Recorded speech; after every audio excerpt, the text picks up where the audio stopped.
here shrimp,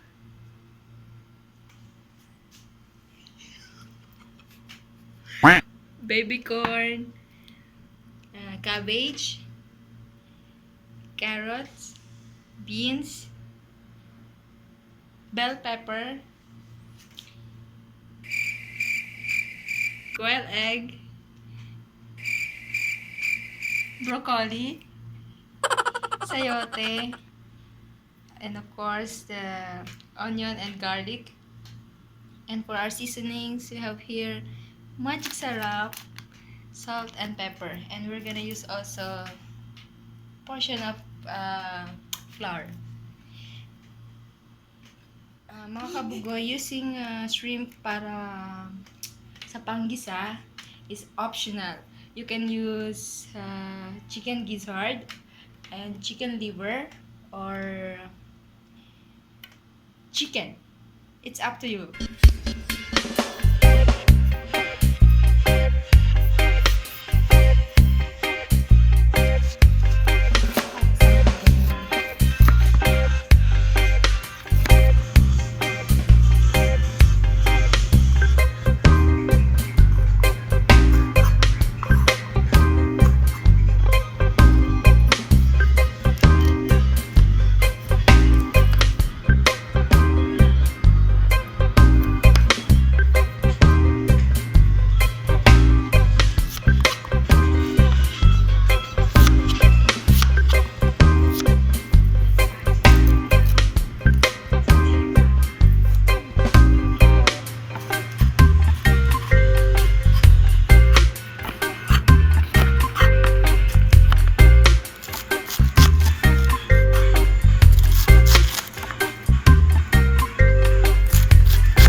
Ilagay na po natin yung mantika pagka mainit na yung... Then kapag mainit na yung mantika, lagay na natin ng garlic.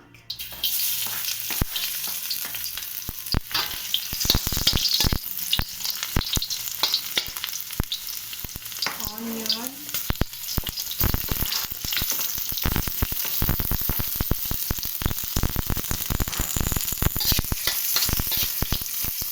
Then next, shrimp.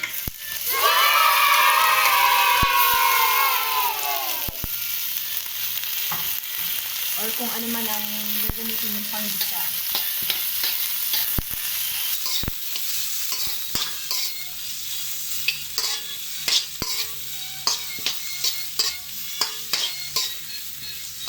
So, ano pala ang option dyan?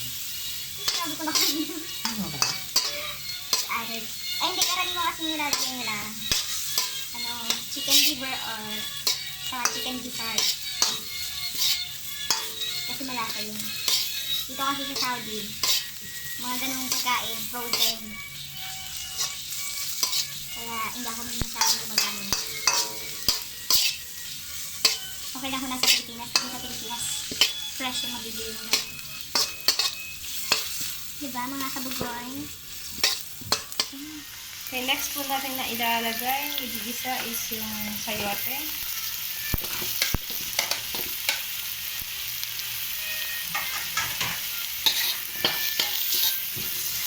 Gisa-gisa lang, guys. Gisa-gisa lang. The next is carrots. Kasi medyo matagal-tagal silang malito.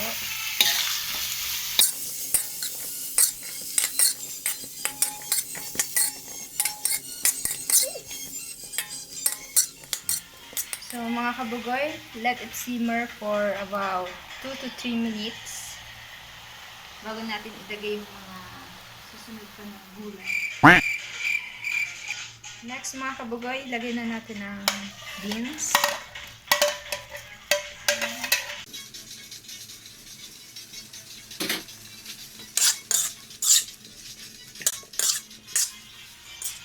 Next, let's put the broccoli.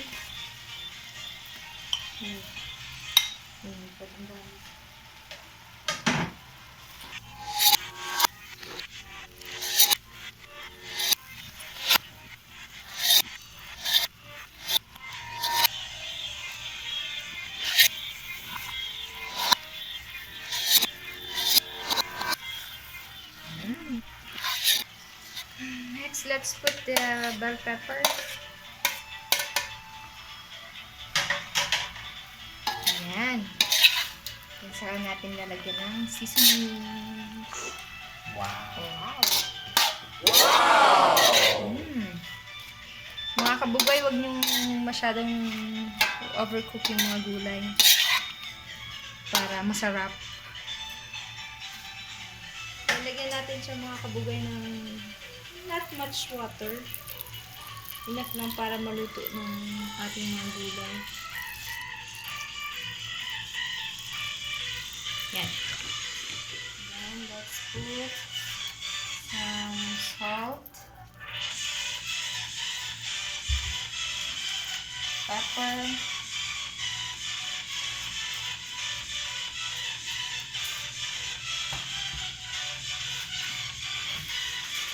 and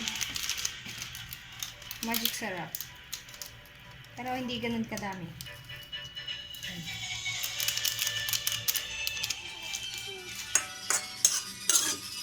May cabbage pa. So, dagdagan natin yung onting seasoning.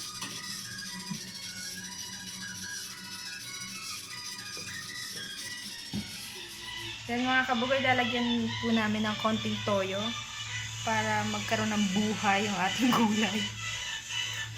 Konti lang.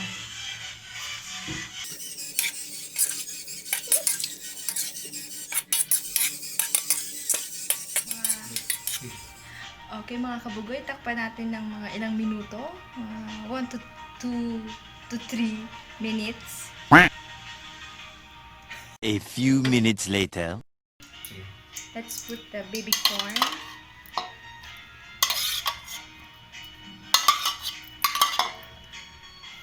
Mas masarap pag sariwa yung baby corn.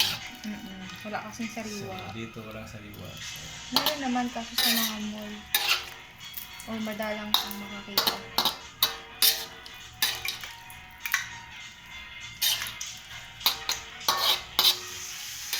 Alright mga kabugoy, dahil malapit na maluto yung ating gulay, ilalagay na natin yung ating cabbage. Last yung cabbage kasi madali lang siyang maluto.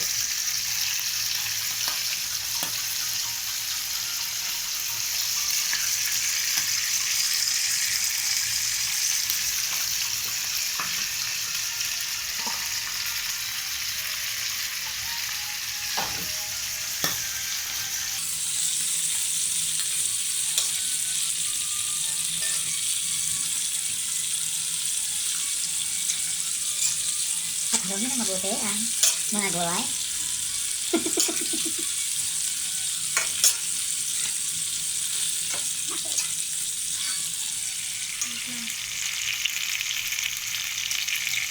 Okay mga kabugoy, lagyan natin ngayon ng konting flour na sinunaw para medyo lumapot yung sabaw ng ating chopsuey.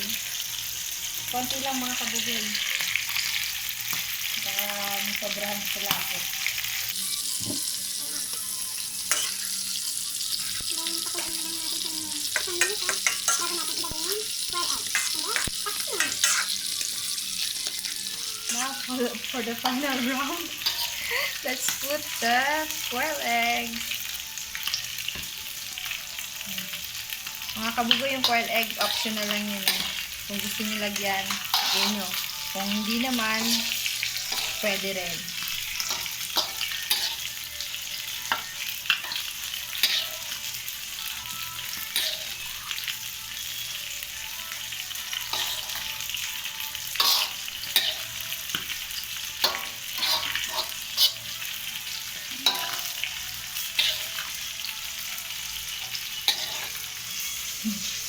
"75 years later."